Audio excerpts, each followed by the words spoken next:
Okay, officially ready. 1:46 in the morning, and it's showtime. Knife skills. We're gonna just keep rocking what we have in the garden. A little quick preview. Some leeks already started. Cabbage, we still have some slugs in there we gotta amend to. Some beautiful chanterelles.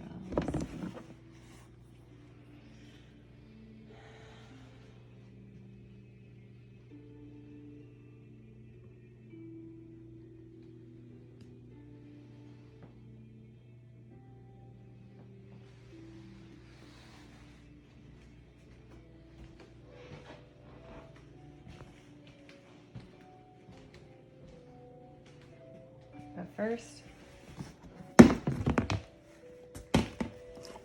we must start with the knives. So, we tucked away a lot of our knives, and this is a little hashtag BOH, back of house. I've got these knives here, and yeah, let's get rocking. Hello, beautiful humans. Welcome to our official knife skills segment. Welcome to our home of Mr. and Mrs. CBD.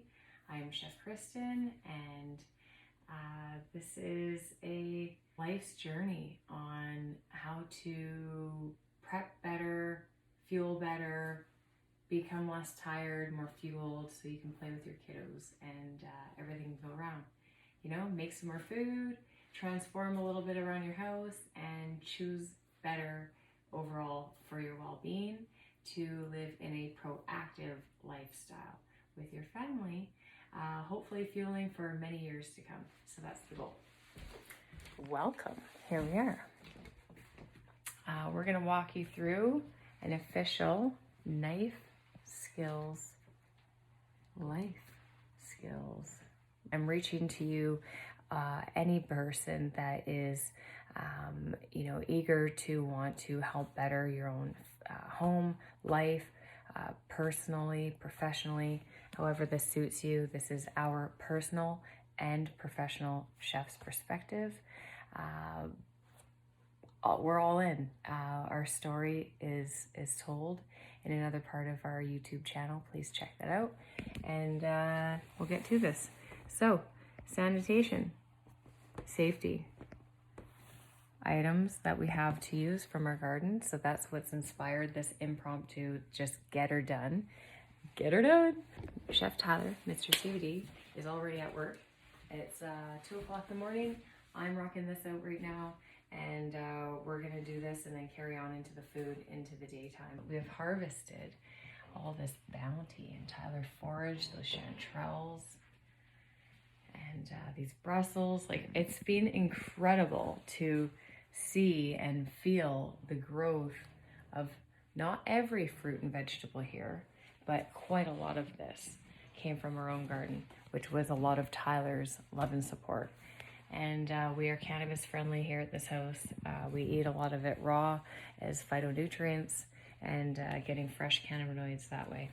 So we have a plethora of knives. I just kind of laid them out because they were in a bin that I just tucked away for over the last little bit from Tegan, our little boo that's 30 months, officially 2.5. He was able to read. We had to move away the lower shelf. So these are our other knives. We have a lot of bread knives up here, chef knives. These are some really solid, badass, this Tyler's butcher knife from his mentor. This is my first chef knife from culinary school. My knife from my dad before he passed. Super badass. This one is my babe. Having the wood handle and not having any metal running up the line is ideal, and I use that a lot for pastries. So a metal knife like this, when we dip into hot water, dip, wipe on a towel, and then cut your pastry, nice clean cut. This is too hot and it hurts your hand. A few of the same knives here, funny enough, but the comfort, like this metal is super basic, this style, and This Victorinox has more of a softer handle. So most of the handles, if they're a decent quality, will still run the blade all the way through, but a lesser quality knife will have it just have a plug and then glued into the handle. So sometimes you'll see them, sometimes you won't, but it still could be a good quality knife. So it's disillusioned for that, but that used to be a tale, was like, oh, if you saw it running through, you know it's a good knife. They also say balance, and if you can balance basically on your 1 or 2 fingers right in the middle, it's a nice knife. And then there's the Asian knife, which is totally a different story probably. Anyway, so and then you have the Asian the Asian steel that's being pressed together, and then you can see the grades. This was a chef knife from my mentor Ron, and this was his. It became his blade knife, and she is so sharp, so sharp, beautiful. Yeah, I fillet halibut with that. This is an actual fillet knife. She's flimsy, and then this is a boning knife, hard. This was a big bread knife. Look at that. Tyler shaved her down from years and years and years. Probably a lot of roasts and carving. I don't even know, but it's super thin. I like it. I like that knife. Definitely just like hucking through a whole lot of pineapple and watermelons and thousands and thousands and thousands and thousands of pounds of fruit, let alone boxes and cases, let alone actual like counting pieces per unit. Oh my god. Yeah, if we all added it up, how much we've worked, you know, run steps to all of that. Now this is a knife that is a favorite because I love the shape, I love the size, I love the rocking maneuvering that I can get my finger underneath that little hump there. And I love that serrated. This is one of Tyler's. You can see that he uses this is called a steel, and this hones in the blade. When your blade is sharp, but you start kind of like chomping down on a cutting board, the perfect triangle V, it starts to burr and separate, kind of like your hair has split ends. It starts to get split ends in that sense. So you need to reline and hone the metal back in, and that's what the steel does. The steel does not sharpen a knife. However, I have 2 different sharpeners, a stone and an electric. Oh, shh. A stone and an electric to show you. There's oil or water stones, and basically you lube it up, and then you draw your knife, depending on your grade, but you would take it from the heel. So this is the toe to the heel, and you would basically, I don't want to do it, but you would basically go from there and then draw down. And you go back and forth. It's 3 grades, 1, 2, 3, and you basically just like draw the knife through. Super cool. You can get some really fancy knives that are, you know, something special.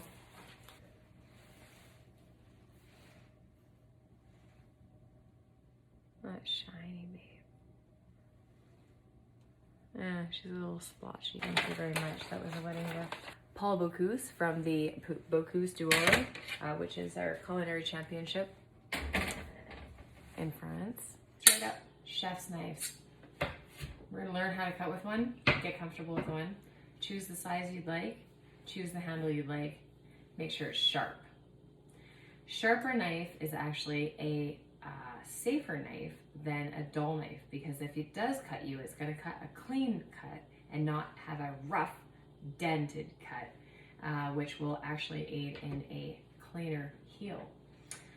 Use a SCOBY pad ointment and you'll be good to go. Follow it up with some cannabis coconut oil and you'll be beautiful. So I know a thing or two about scars. So people often see this is called a steel. This is to hone in the burrs that start to happen when the sharp knife gets really used quite a lot, and you know, we really drive it into the cutting board. Now you're supposed to bring it in like a locomotive, and I'm going to share into this, rather than stomping in and hammering into your cutting board. If you're chomping down like this, then what's happening is you're just dulling the knife, and you're impacting your wrist, your hand, your arm, your head, and it's very tiring too. So there's ways that we stand and we secure our cutting board.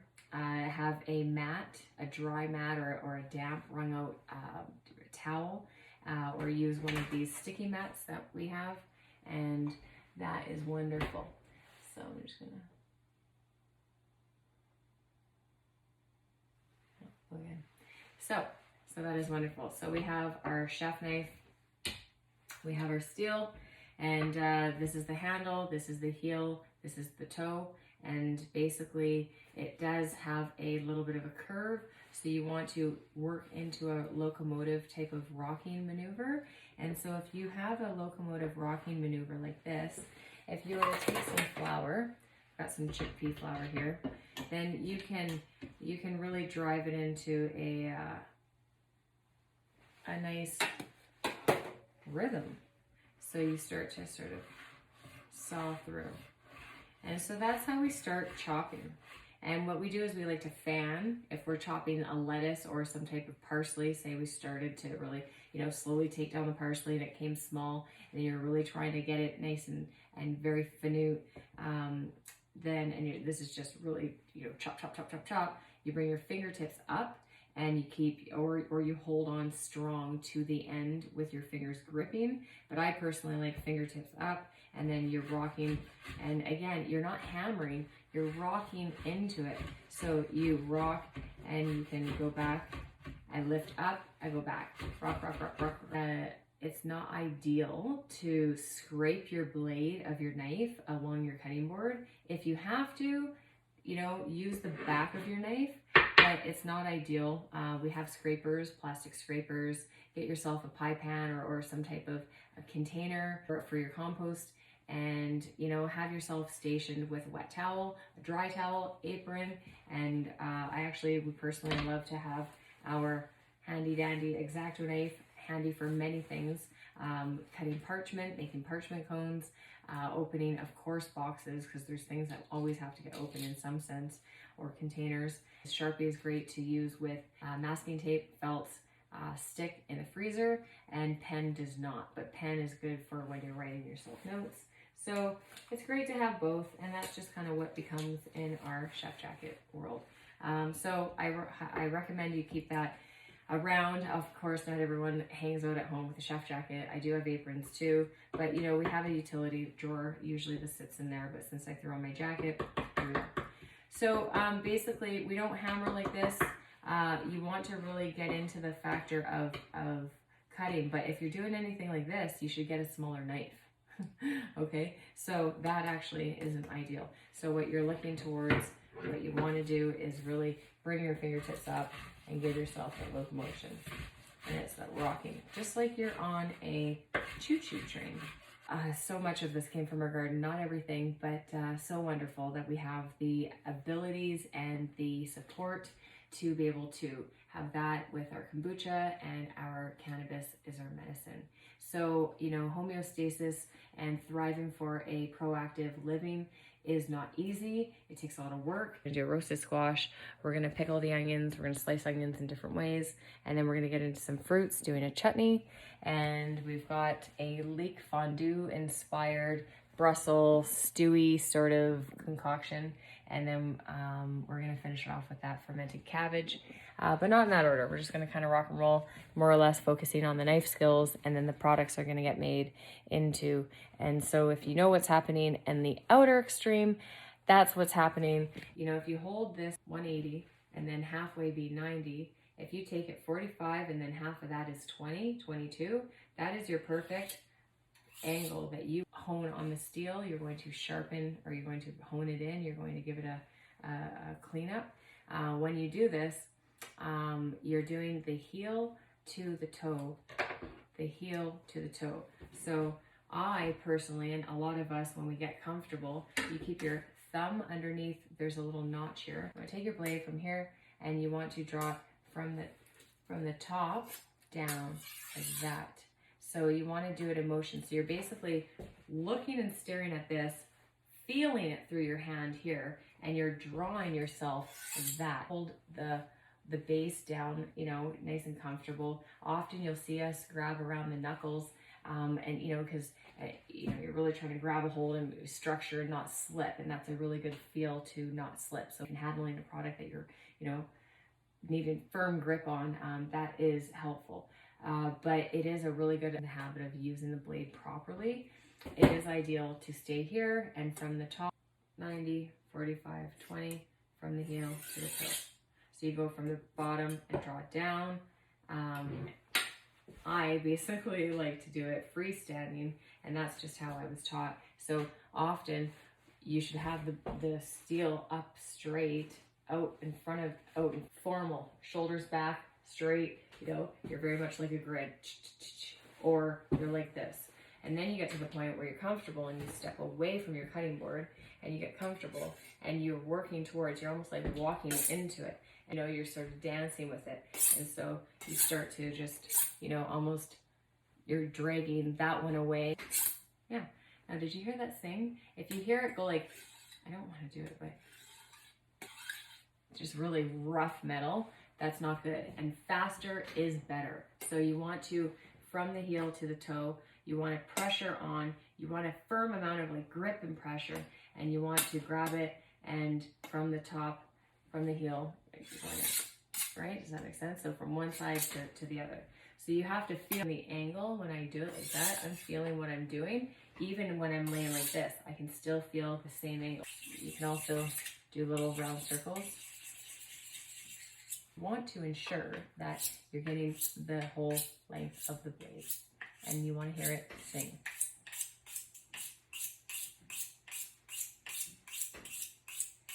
Okay, so you're drawing it, you hear it sharp, and then you take your towel that you have, and you,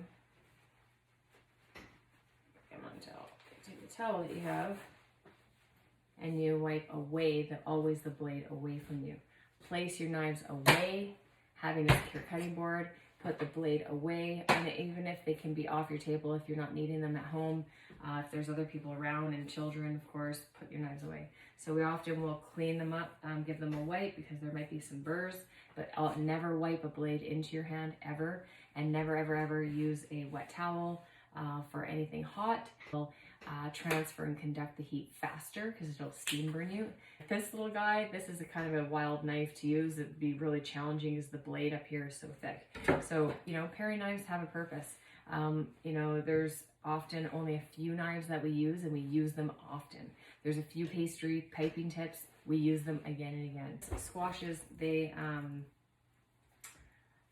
rock. So ideally what I want to talk about and why I picked this first is you ultimately want to, no matter what, everything is a grid, and you want to make a flat edge. And if it's a carrot specifically, this is a good example, is you would take this carrot and you would slice this edge like this, and take that off and get yourself flat, and then you can carry on rock and roll. So flat surface is super ideal. Sometimes you don't have that choice. You just have to sort of grab into it and do it. And that's when you just need to stop and you need to just commit like that. And then sometimes just rocking it and it's angled. There we go. Yeah, it was just too close. Too close. These are from last year, from our garden from last year, this one. So I have a compost bin. We have always a compost bin. This is spaghetti squash, and you can peel spaghetti squash. We have peelers. This is the peeler that we like to use. Just going straight up into the oven is a good old-fashioned roast. So now I would form it like this, and I could do wedges, like a cantaloupe would have its wedges, and then you can slice that way, or honeydew, and also watermelon, pineapple. Pineapple is a little bit different because then you would cut to quarter, cut out, and I'll show you that with an apple. So this is the start. I'm just basically going to gut this. And because she's from, just so beautiful, from last year, she's a bit woody, and sometimes she was having sprouts in here, but I don't see any sprouts right now. We use silpats. I use them often. I really try to not use parchment as much as I can. And saran wrap, same idea.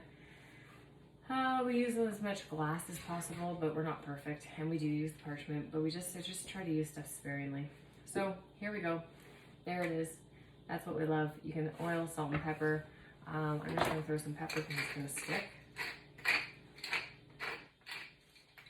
And it's gonna steam itself. So I just leave it like that. Boom. Thank you. Beautiful. So that's gonna go about an hour at 350. Just wanna make sure they're firm all around. That one had some rigids. Of course, we're gonna use it, but you wanna pick through and ideally not have that. So same thing, just grab hold. Everything is about a claw. You rock forward to the point where you're seeing knuckles. So you don't want your fingers out like, ha. You wanna bring those teeth in, ha. Yeah. And now if you have a sharp knife, it should slice through just like if you were to cut your own finger. The flesh of that beautiful onion shouldn't actually get you very tearful, because if you're not cutting and hammering down it, you're not splitting those cell membranes. Often this part right now, me peeling, is worse, is what actually, you know, brings these tears. Here's the rainbow, and you cut towards, and you do different layers. That you do more layers, the thinner you want to go. And now then when you're finished these ones towards in, you're gonna turn the knife and slice them this way. And then you turn and then give it another slice that way. So what happens is that it breaks it into little dice. So depending on how many slices here, you could start with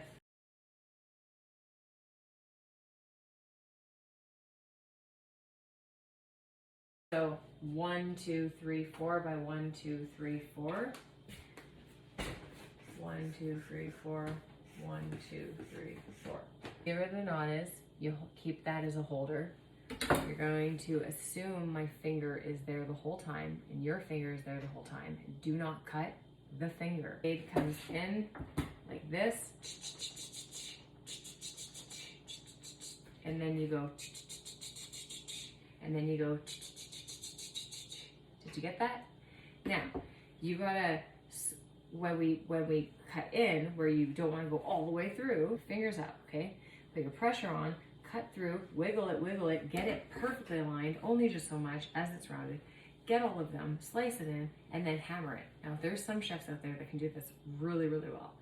I personally like to do this whole thing a different way. I'm going to show and share both ways, and you can choose your own style and version of how you want to cut onions. So again, it's all based on the grid. If now we do more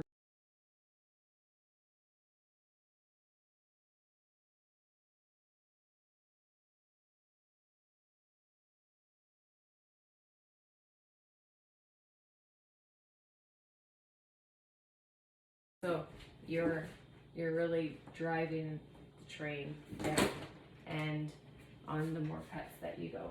So I hope that helps explain it. Have the knot end at the back. You're going to hold, and I'm going to use the middle of the blade, and I'm just going to rock it. I keep my fingers up, and so if I'm going to do 4, we'll go 4, and we'll commit 4. I need to make sure that the front there doesn't go down or up. I need to make sure the back doesn't go down or up. So therefore, you have to keep your eyes on the prize. It's very challenging. I personally like to stand it up like this. Make sure that the little ends don't fly out, but squeeze it in and don't let go, and just kind of let your knife with the pressure glide down and then rock. And don't go all the way through. I still have more that I can go. So now I go forward. There I go, I'm perfect there, just more in the heel. Perfect. Okay, take that out. Push those little bits back. And then try and do that one more time.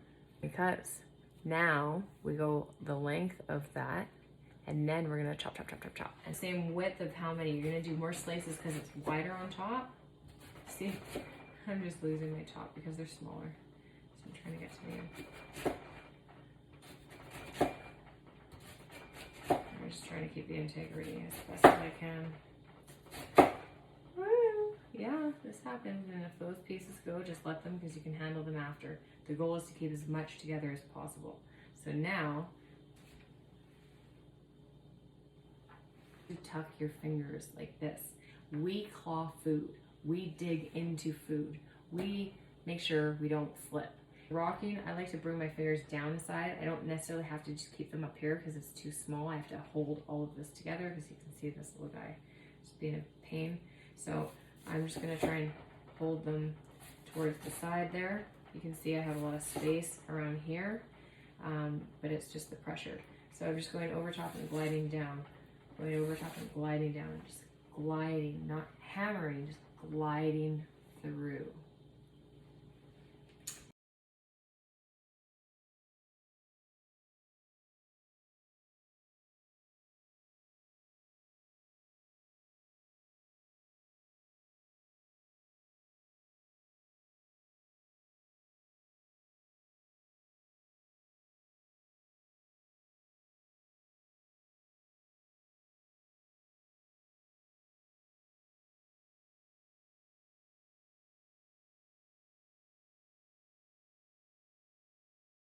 You can see a really nice onion mix compared to this dodgy mix.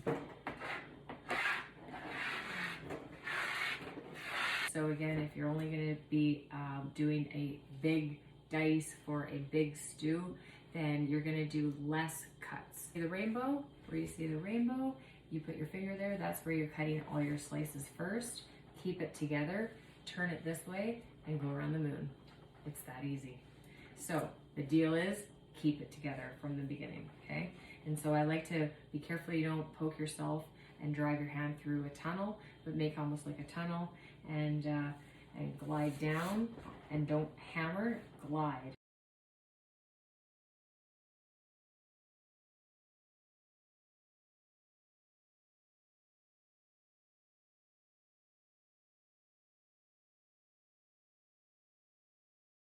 And then now you come up and you go around. So when I get halfway at the top, I like to flip it over and then carry on. So I'm only ever working on this part, and I look down and I get down.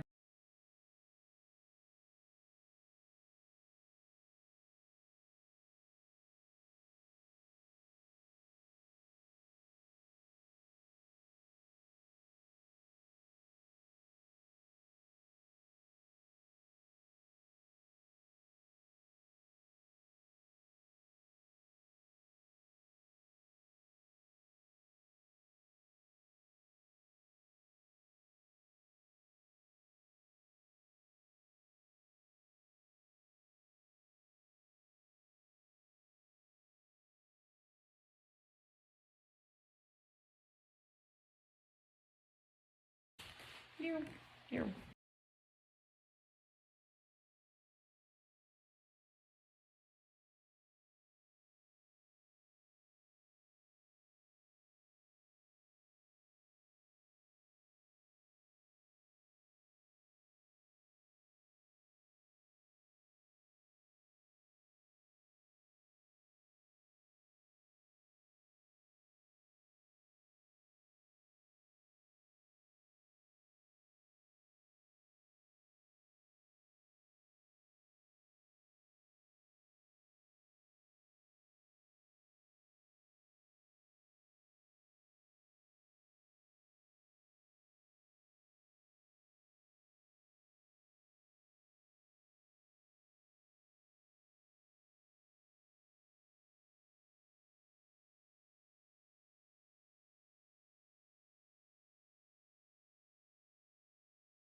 You take her out and use that for something else.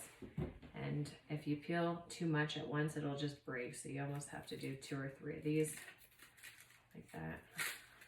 Pull it out.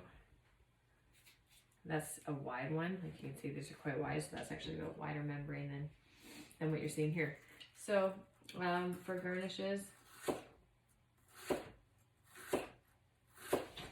And you can even do this.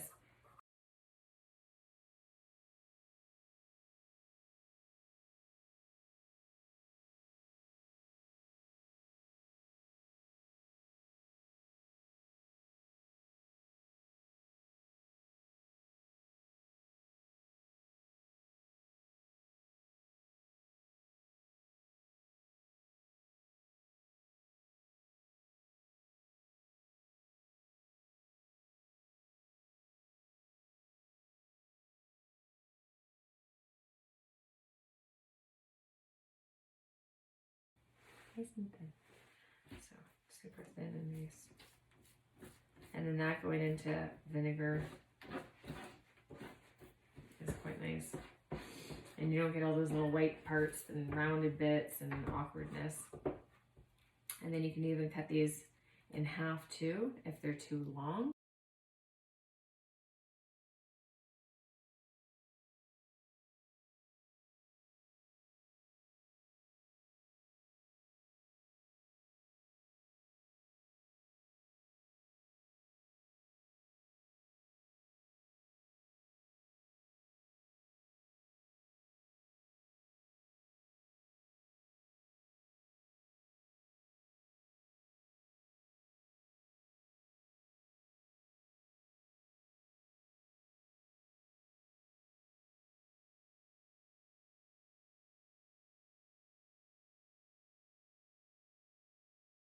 The reason I was suggesting to stay away from these nubs is so you stay away from pieces like this, these big woody pieces.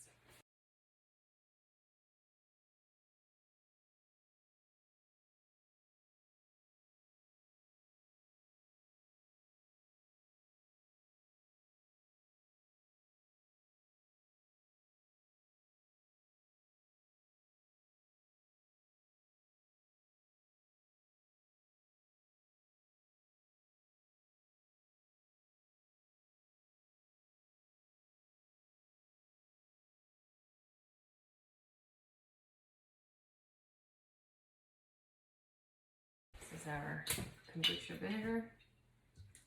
You only need enough vinegar to submerge. So soak it down. This is going to turn a beautiful color.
we'll keep it in the fridge. It's just a quick pickle. We use this during a week, and then we use the vinegar into our dressings and salad dressings and stuff like that too. So it's flavored, it's there. Instead of grabbing it from the cupboard, I grab it from the fridge when we're cooking. Moving into the red pepper. All right, I just cleaned and just rinsed down our station. So red peppers are pretty fun.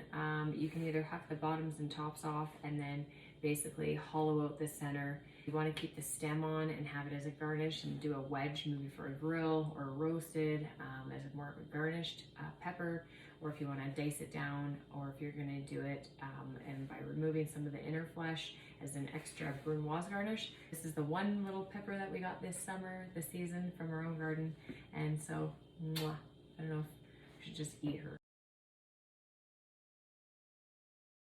There we go.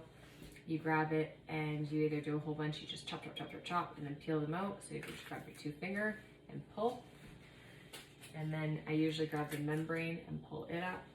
And then I usually a little bit of a tap for the seeds, and that's it. So if you want to keep that garnish, like I said, then you cut a little nub there, so then it can pull those membranes, clean them up, and then you can basically wedge down and keep your, whatever size, and you can trim up your wedges from there. And pepper sticks, you would basically slice down, no problem.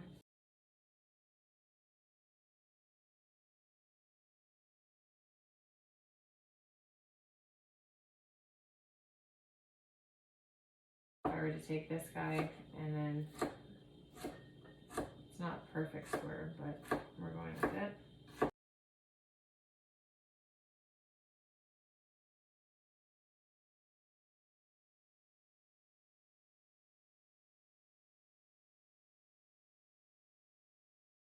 And this one you just go a little bit finer because you're cutting it down a bit finer.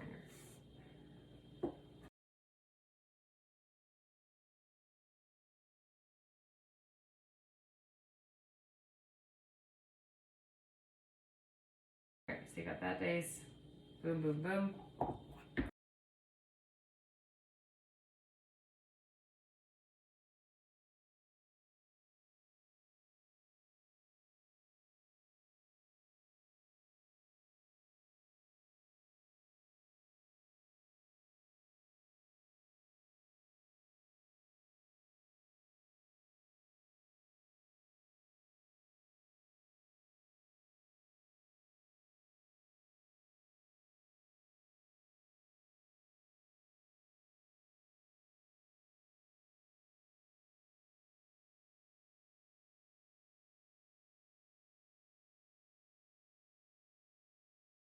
Using either these knuckles, these on a slide angle, but I'm like a deck of cards. I don't let go of myself, and so it can basically cut. So you go up and over. So I'm just going up and over, but don't go over your knuckle or you lose the control. You have to stay along the blade of your knuckle. You don't go over top or you'll cut yourself. So here is where it's tricky because I gotta keep pulling it in, and what I'm doing is I'm using my pinky and my thumb and pulling that in. Like that. Keep it tight. Pull it in, pull it in, pull it in.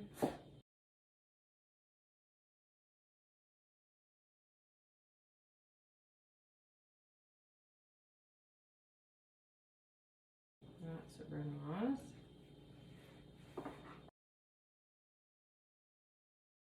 This is not garbage, this is not compost, okay? This is definitely food. You pop that babe out, this is completely edible. Chop it back, make a little sandwich.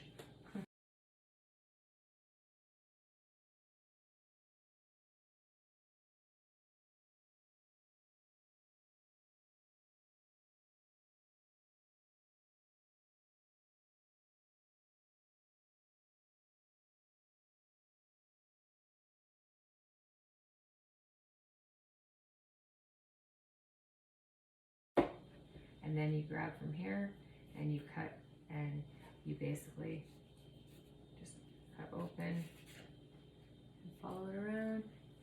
Tip your head down and in, like that, like that, like that. Therefore, you don't have much compost.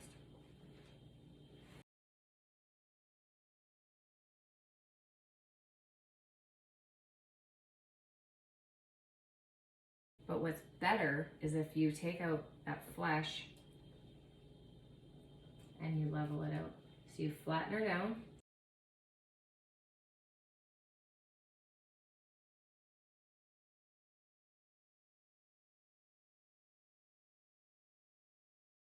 Is something that you would put into a red pepper soup. You see that?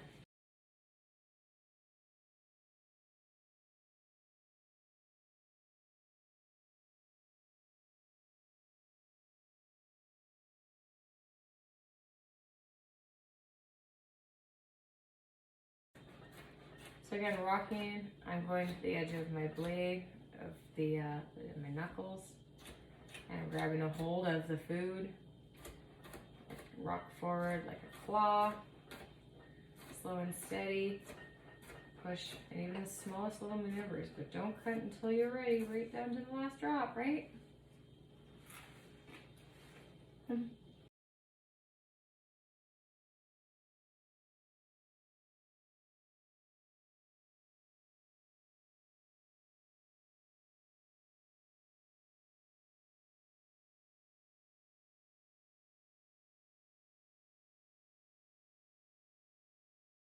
That's it. It's all a grid, and the seeds are always more spicy, so you can omit them and just use the flesh. Apples and peppers and carrots. So let's do a couple of carrots. So carrots are super basic.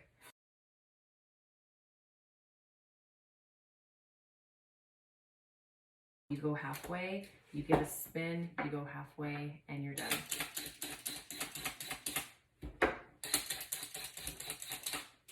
Done. Peel the carrots if you want. Cut your end off. As far as the carrot goes, they roll, right? So ideally, what we want to do is we want to find already a natural area, but if anything, depending on what you're trying to cut and what shape you're going for, defines what you're really doing. But basically, you want to take that flat edge, something small like that, and turn so the carrot won't move. The toe of the knife into the middle, all the way halfway, and then flip it over and turn it back, and then you'll have your large batons. For the most part, there's your large baton, kind of thing. We do a grid system and trim away.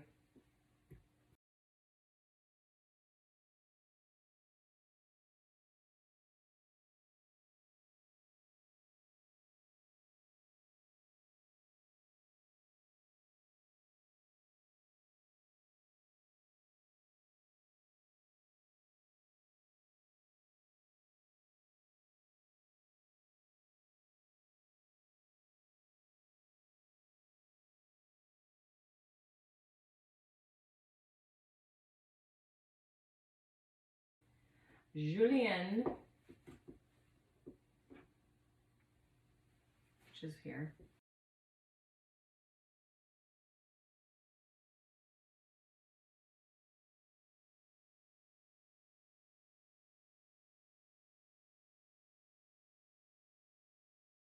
Voila.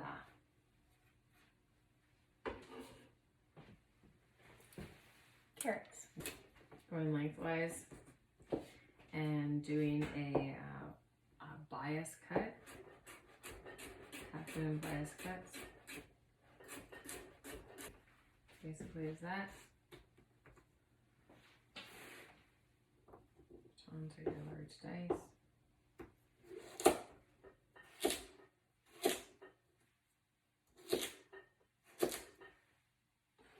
Large dice.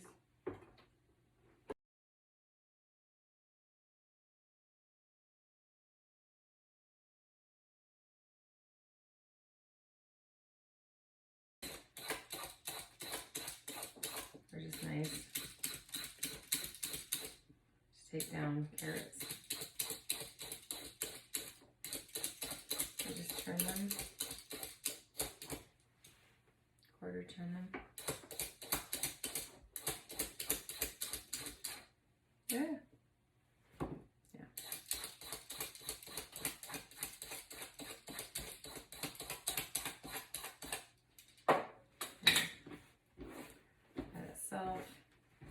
place in salads too.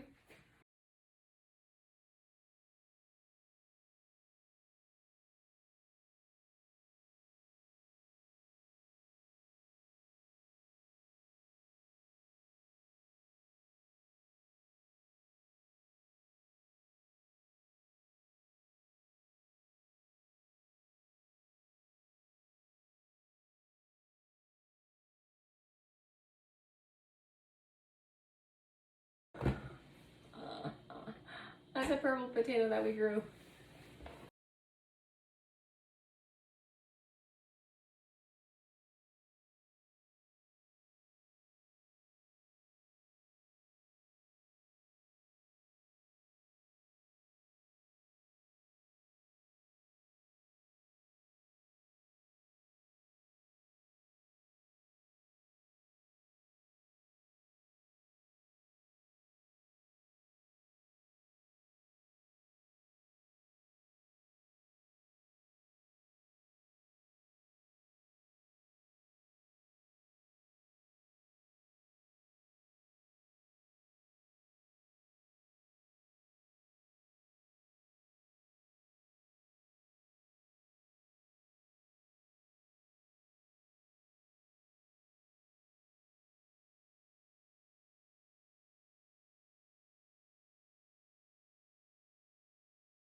Meow.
Look at this, the membranes, they're just all natural.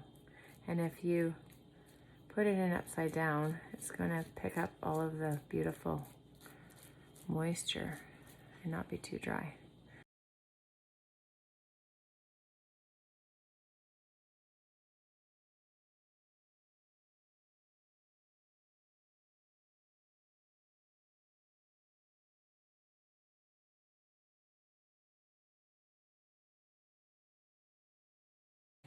Scraped out and done from our garden. I might not eat her. Thank you, thank you, thank you. I love you. So the leeks, did a large dice there. These little Brussels sprouts, a little bit. And sometimes I'll clean the butt off, and I'll just clean around. Make sure they're nice. No bugs. And often we will cut them in half. Beautiful little Brussels, and then either slice those or fry those just as. So basically give a little trim, let the outer leaf 1, 2, or 3 break away. You get any extra dirt if it's there. It's cabbage after all, it's in there, all intertwined. The knife poked at me just on the board. So the idea with this is that you want to have dry, you want it clean and dry. So the way that it just kind of bled down my finger is not clean. Just clean that up, use soap if you need to, and then dry it really, really well. Usually put pressure. This is actually perfect that I have a little boo-boo on a knife skills day. So usually you hold your breath on a knife skills day and you hope that nobody hurts himself. But yeah, I barely got like a hair of a neck. But anyway, dry, beautiful, ouchie, and your Band-Aid will stick beautiful. Get some help from someone. It's always helpful if someone's with you. And always, you know, don't be shy to let people know that you actually have a boo-boo and an ouchie. A little sympathy is not bad. There, boom. We have finger cuts, and we're good to go. Yeah, and already washed, so good. Move my knife away, and I know it was my little, it literally was a little nick there, so I'll give it a little wash. Please don't be shy about any nicks. It's not worth it. And, you know, if you have something, just bandage it up, be mature about it.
Green onions. So these were soggy, like wilted, wilting down. I put them in some water in the fridge for 2 hours and they've completely come back.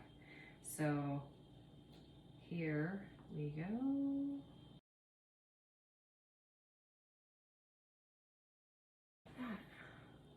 See that? So now when I pull these up, they're gonna be nice and spiky, and those ones are more rounded.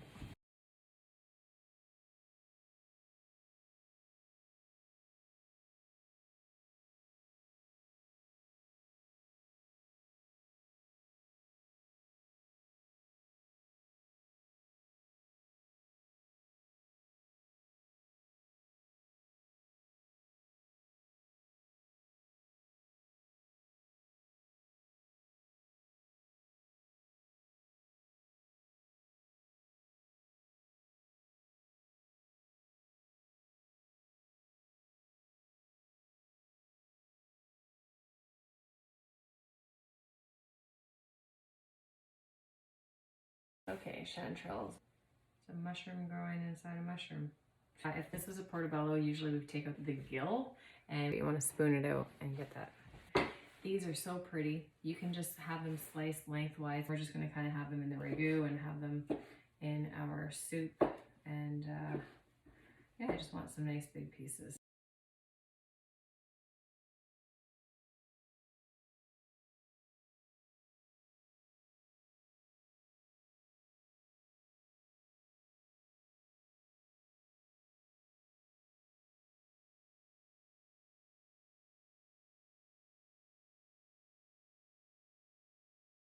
Perfect. So I can get into some of these. So depending on what you're doing, what I like to do production-wise is if I'm going to dice, I'll take the nub off. I'll basically cut that in half, but I'm not picking it up. I basically just set it down, and then I cut, or however many I need to chop. That's basically it.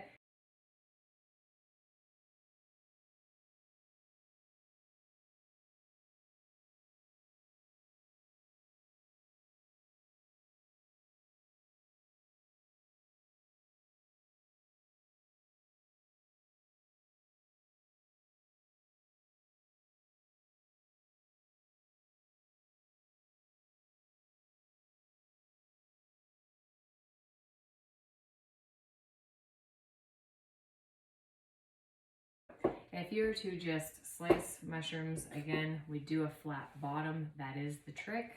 And then we turn it. Mushrooms basic, but instead of rolling or go halfway, and then slice the other way. And that's often what I do with at home, is I'll just do a full half, and then I basically put two together like, yep, grid, grid, grid. Everything is a grid.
All right, beets, beautiful beets.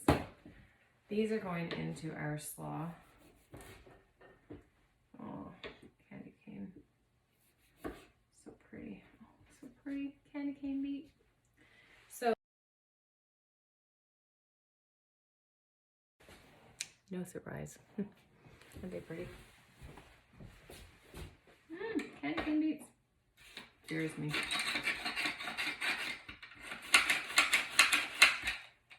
See?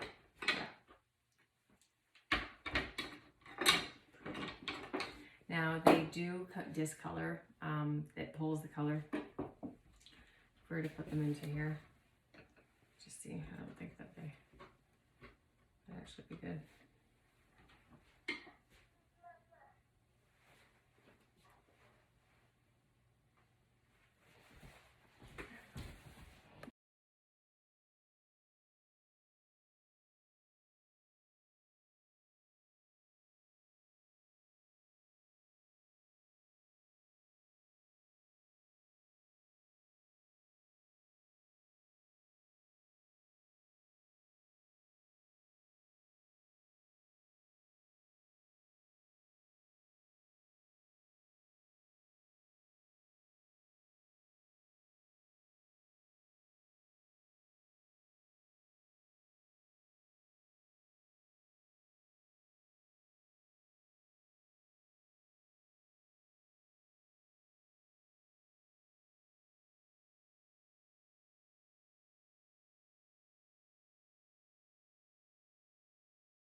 This is the one that has the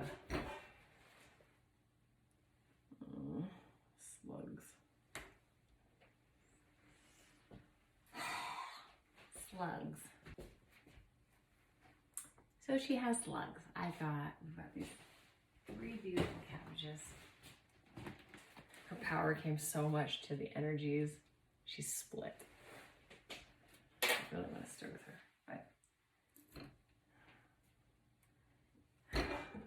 So there's like 3 slugs, and they're just like right inside there, right in there. And they were last night. I don't know what I'm gonna make of this right now. I don't know where they are. Like there's the one right there. Ugh. I can just feel them all up in there. Maybe I just leave that section.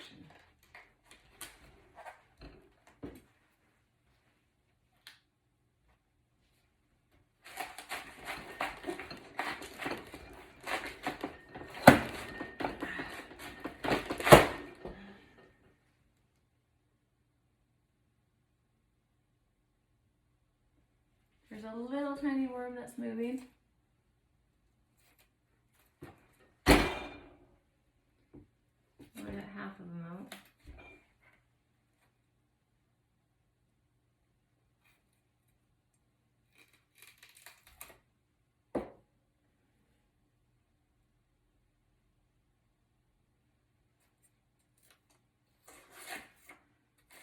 Okay, well anyway, I got a worm.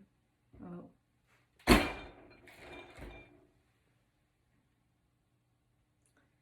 Yeah, I did a good job leading them.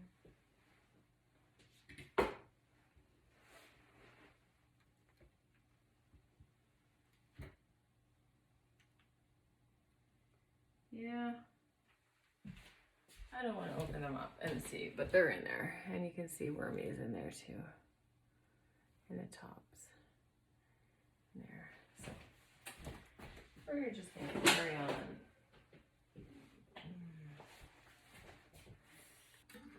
Just like right there. Just like.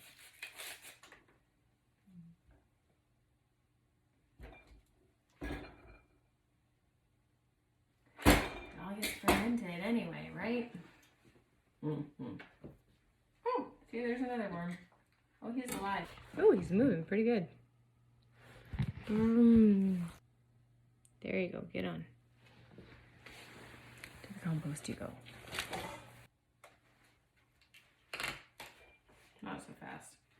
Not out of the gates that fast. Ew. Yeah, it's just like the life of where more worms live. People are gonna want to eat cabbage after this. I'm just chopping through worms here. Poor little guys are still moving. So I'm cutting them. Sorry, buddy. God, there's worms right there. See you too. So I'm gonna have to rinse these. Here we go. 1, 2, 3. We're chopping through our beautiful cabbage. Thank you, Mother Guy.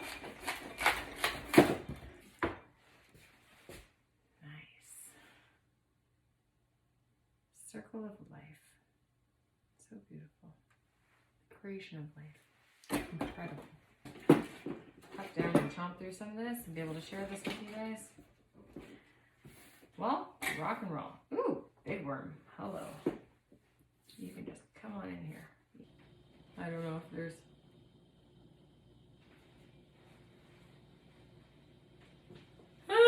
This one's scary, to be honest with you. She's split, so we have no idea.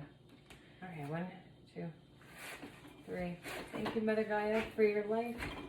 That's a cabbage. Oh my god.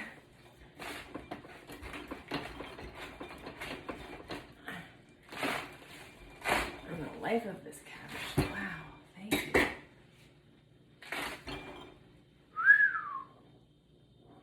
That beauty.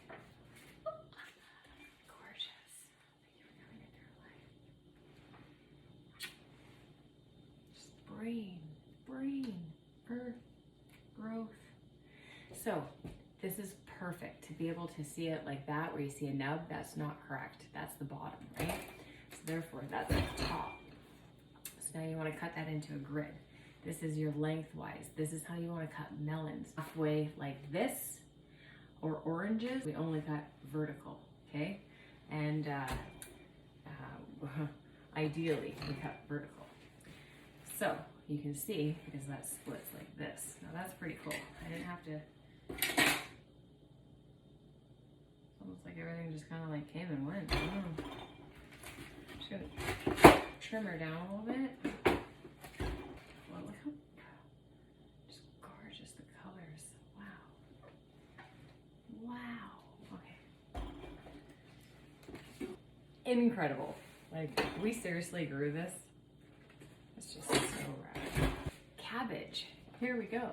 This is purple cabbage. There's red cabbage. There's Savoy cabbage. There's Napa cabbage. There's a whole slew of them. You blanch them in boiling water and instantly remove them and submerge them into ice water bath. And that ice water bath is going to help you stop the cooking instantly, and then everything can just mellow out, and then you can carry on. So with cabbage leaves, when there's thick woody stem like that, that helps. You can kind of trim them out, but that also helps for when you're rolling cabbage rolls. So what we're doing here is we're just going to chop that quarter. You can even go wedge. Basically, we're just going to take that and hack that out. Which, did you see how I stood that up and cut? That's not ideal.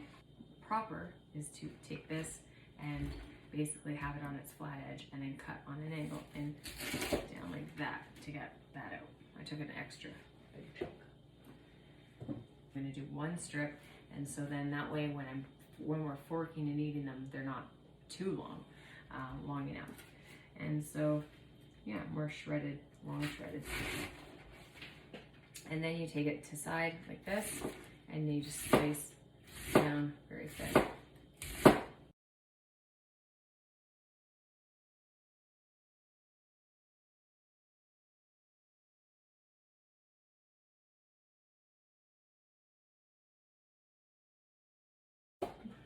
It's dark for 6 a.m. here in BC.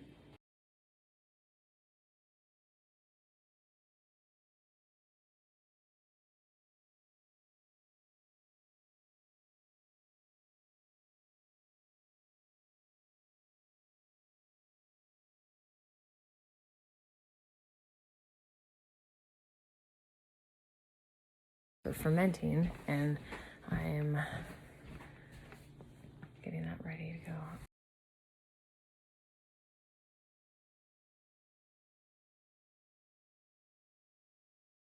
Incredible, so beautiful. Like, look at that. Oh, so beautiful. You only have to go at your own pace. And if my own pace is pulling an all-nighter once in a while, even while I'm breastfeeding, I know it's crazy and I shouldn't be. I don't want to be. I'm not trying to stay up late. Okay. It's been a long time since I've had a real beauty sleep and kind of forgot what it is. But I know it exists.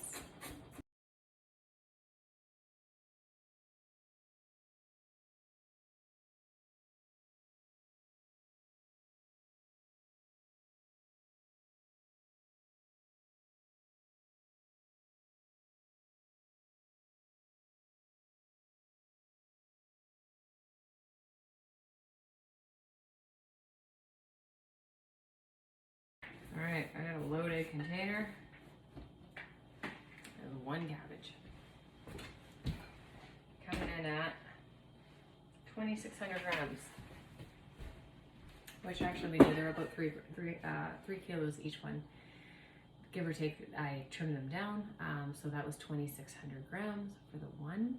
Therefore, I need 2%, so that's going to be 260 grams of salt. I'm gonna do 2. I know I'm probably nuts to have in the middle of the night doing this. But we say thank you, love and God. God, beautifulness, beautiful.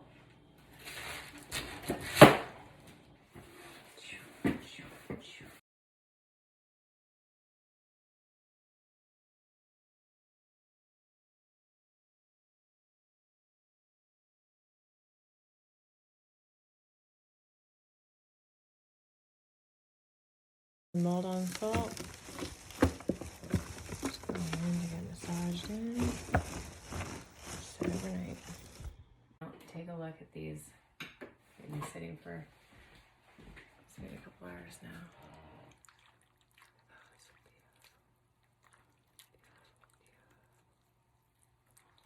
beautiful. Fuchsia, gorgeous red, I guess. Yeah, these ones are sitting beautiful as well. Peel the outside. You can also microplane the outside. Microplane, a woodworking tool. We basically go against the grain. They go from the top down, from the top down, from the top down, top down, down.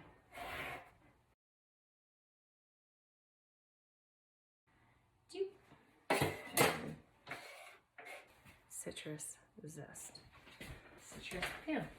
This is how we make peel. We dehydrate these and then we put them in our tea, but you can also candy them and coil them into beverages as well. And take the top, take the bottom off.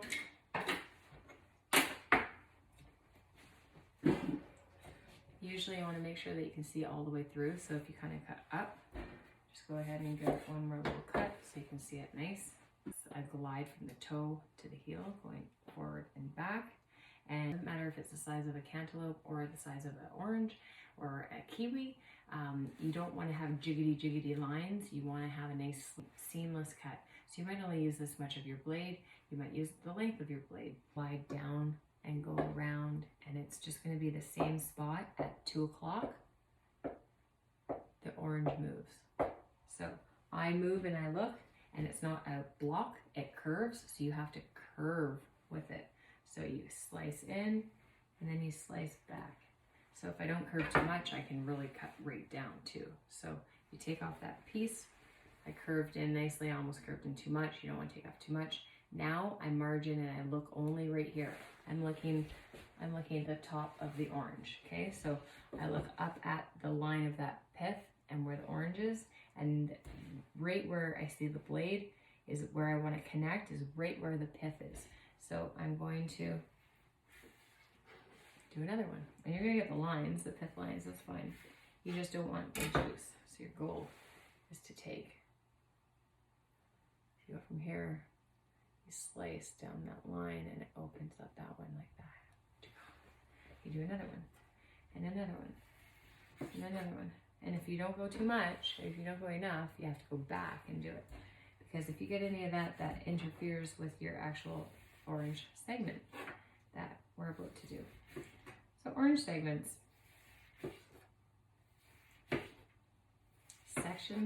segments, peel all the zest. We throw it in the dehydrator at the least. We squeeze out all these. So you can imagine it takes us a little bit of time, but it's fun. And we also do this. So I'll use a small knife. You can use a big knife, but I have the small knife here anyway. Cut in, you'll feel it just glide like butter. And if there's a seed, it'll stop you. So just go in until it's like butter. And then basically you can lift out. I'm just gonna go back, and I just needed to, there you go. One. Go around the moon, cut another one, and you cut in on the inside. So each one of these is a little patty, like that. They just fold like sheets, like pages from a book. And these are little fleshy back patties that we like to either just eat. They're falling apart here, so I'm just gonna try and cut them. I try to just go around their little fleshy pads.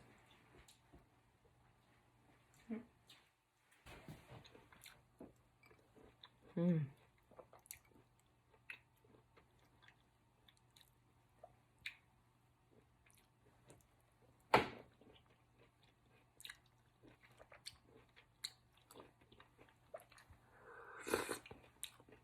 At 6:33 in the morning, breakfast.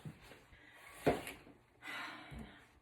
old fashioned apple, right? Flatten it down, cut 4 corners, cut the inner, boom, turn it, boom, boom. Do you see them? Just the core, right there. Now, you might just need a little more in there, and like that.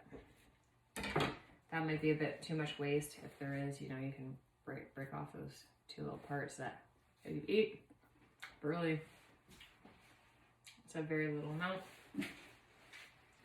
For the amount that people put in their hand and chance cutting themselves and breaking and doing that corner cut, that little bit will tenderize when you're cooking it, if it is there. Otherwise, you can go back and clear that out if you need to. But this also gives you a flat surface that you can go ahead and you can chop down. So whatever you're gonna do, whether you're doing thin slices, you know, and you want to fan, you know.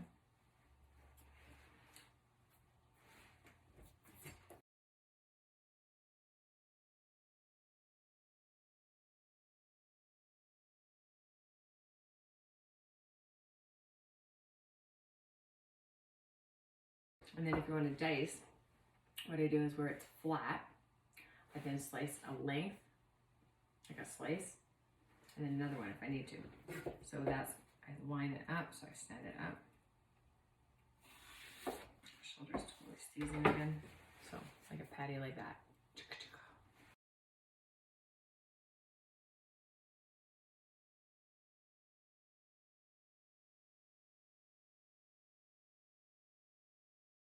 This is the end of it. Knife skills with Chef Kristen. It took a little while, but we got there. I'll carry on making my chutney and fermented cabbage.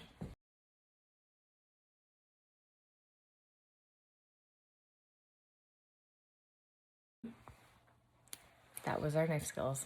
Cheers. Hello, beautiful humans. Welcome back to Chef's by Design. Making fermented red cabbage slaw from our garden and a carrot chutney and a leek ragu.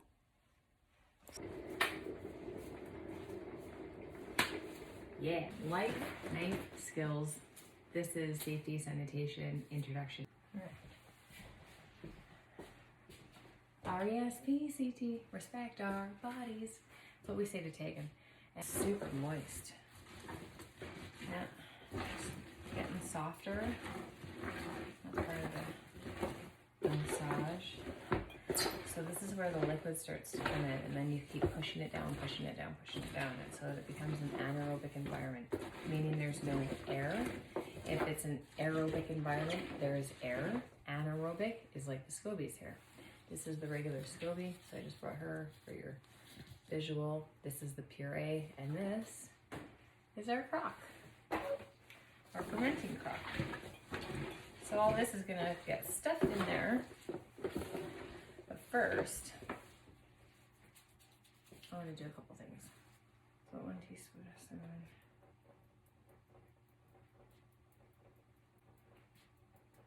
I just want her to be just a nice like hint. Ginger honey mulch, straight Castarinacin, but I'm going to layer as it goes in the crock in a few of these, and then we're going to take them out because I don't want the texture to make sure things get even, especially when you're salting something. So I'm trying to give it more of a earthy. Whoa, that's our booch, ready to go. Room temp. That's what we just made with you. Yeah, I guess they're ready for the fridge.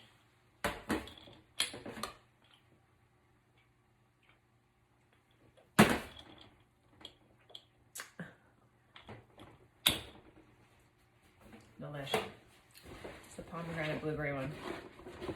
She's nice and pink, so I thought I chose her because of the fuchsia pink beets.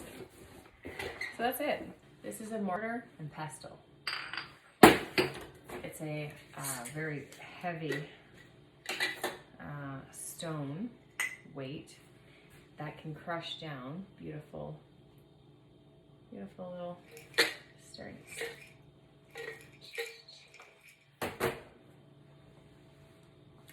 We're just going to grind her down, hammer her a little bit.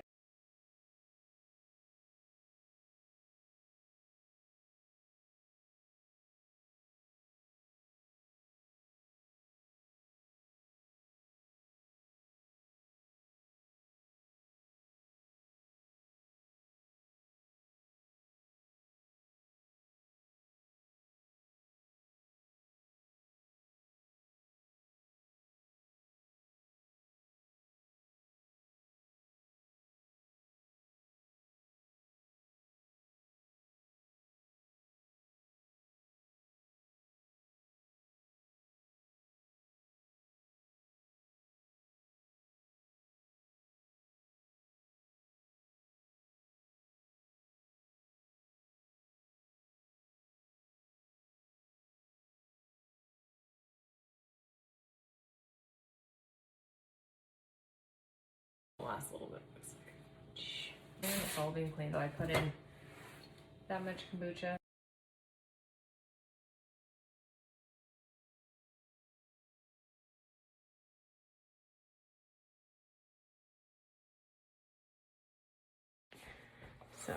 This is what she looks like before. All right, a little fuchsia, beautiful pink, and then I folded that. So it's not ideal for it to just sit open like this. I then still cover and then put a rubber band on.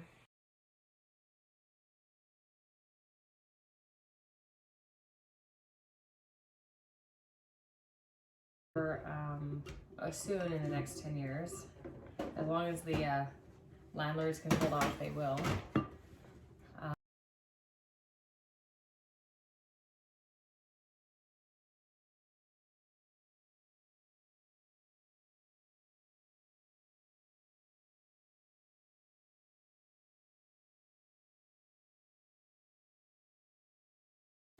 Peach.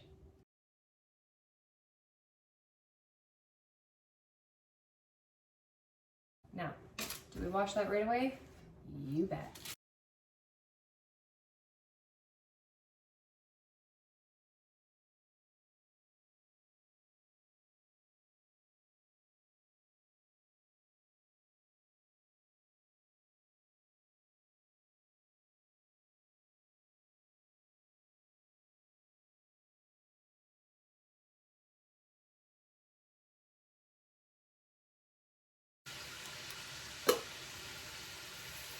It's like this and like that and like this, and then it's like that and like this and like that, and then it's like this. How much? That much. Mustard seeds. Coriander. Garden rosemary. Mmm, so yummy. Oh yeah, oh yeah, oh yeah. Oh yeah, oh yeah, oh yeah. Oh yeah. Oh yeah, oh yeah, oh yeah, oh yeah.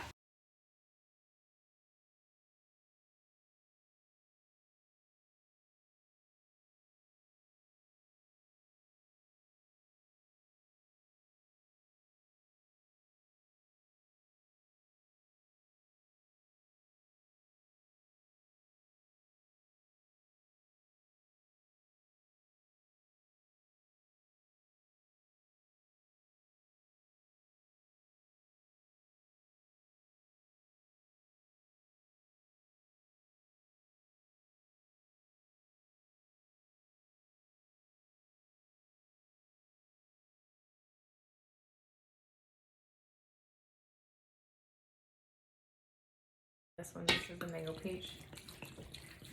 Right. So the carrot.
I'm going to add some of the stock, and then I'm going to let that cook out a little bit, and then I'm going to carry on adding in this other veg. I'm going to skip on those ribbon carrots, but you can see everything else is a different size. So starting with something that's thicker and more woody, I've already processed the potatoes, so they're ready to go. And that's the other water. We're going to finish off with the leeks here, and some leeks and some mushrooms. That fuels our bodies oh so right. Yeah.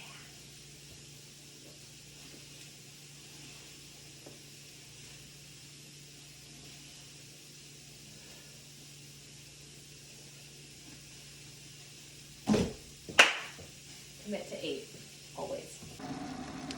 Okay, Okay, so just sweat them in there a little bit. Stir it around now and again. Kind of.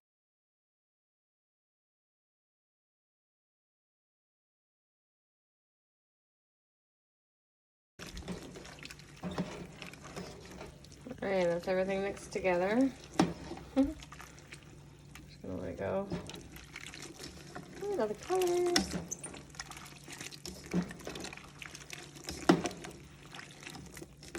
And that is without the potato.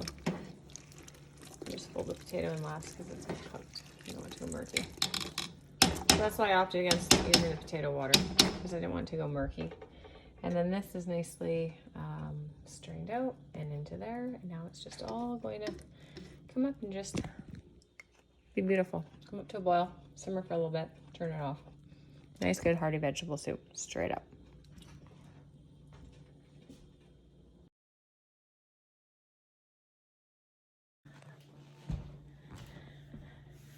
I'm a human, I'm an earthling, I'm in love with life.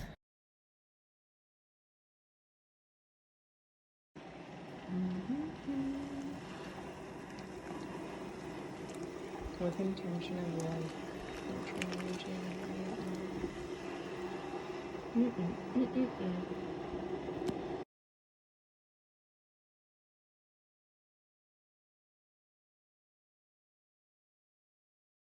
The soup finishing up here, and I could leave it in this pot and put it outside on a cooling rack. It's super cold, so that'd be great.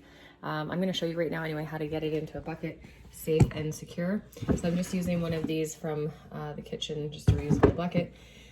And you always want to pour away from you. You always want to lay anything into a hot pan away from you. So if this, like I was mentioning with brewing tea, steam will really grab and burn you. And sometimes you have to go forward and back a couple times if it's quite hot. Otherwise, if you can leave it for a bit, try to do that. And never ever wet. Use them like a mat. Okay, just be careful for holes. Just keep your knuckles back, and if you ever have to lift the bottom of the pot, you can, and you have the mat to hold to, you know, lift over. Otherwise, get help from a friend. You can even put it lower on a lower surface below you, which is helpful too, to pour in rather than going up and over. So sometimes I will go on my tippy toes, kind of like now, like just kind of up and pour it over and away. Try to get a stream and focus that the funnel, if you lift from here up and stay about 3-4 inches up and pour in and get to the middle, that's the goal. If you're too close to the lip and too wide, it's just going to pour over the edges. And if you're too high up, sometimes it'll just basically spit at you. And it's hot, so sometimes we have to move hot liquid, and that's why I'm showing this. Another way I'm going is I'm opening my hand kind of like a clamp, sort of with my knuckles like this, and I'm going to grab the handle. So I'm grabbing it, and then my 2 fingers are then underneath it, so it's giving me leverage support as my thumb goes up. The other one's just pinching, but this one helps me so I can grab here and bring it over, up, and shake it out. And what I love is you can always lean your pot on the item too, right? See how it's kind of bobbing, and then you can basically gather the last of your bits. And we have just a nice, healthy vegetable, beautiful garden, brothy soup. And we can puree this. This can become so many different things. It's just a really wonderful base. After all, made with love. Just finished a stock that turned into a beautiful vegetable soup, and we've got the leek and onion little ragu that I've been wanting to devour, and I've got some oats soaked with hemp seeds, and I've got some leek water waiting for that. Here they went soaked everything up like a big paste, but they're nicely soaked. Look at that, beautiful. We're going to add some water and give that a Vitamix, turn that creamy, and then that's going to be part of our leaky, creamy onion, nice ragu.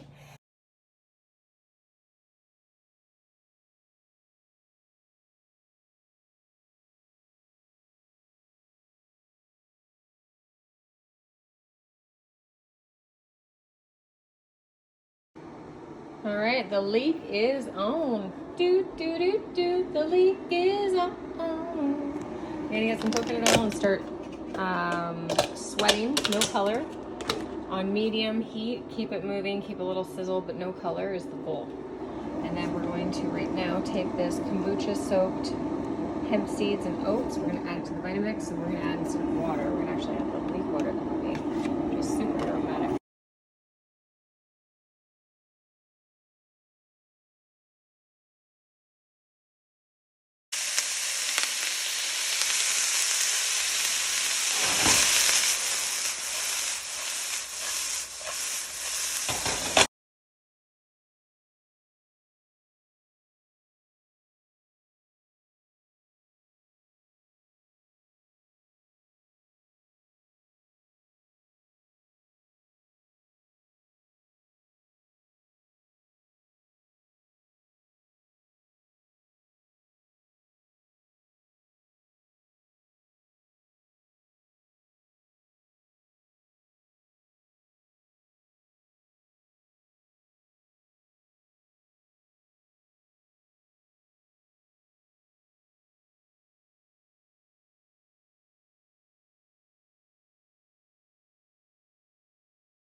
So good. So let's just do a final recap.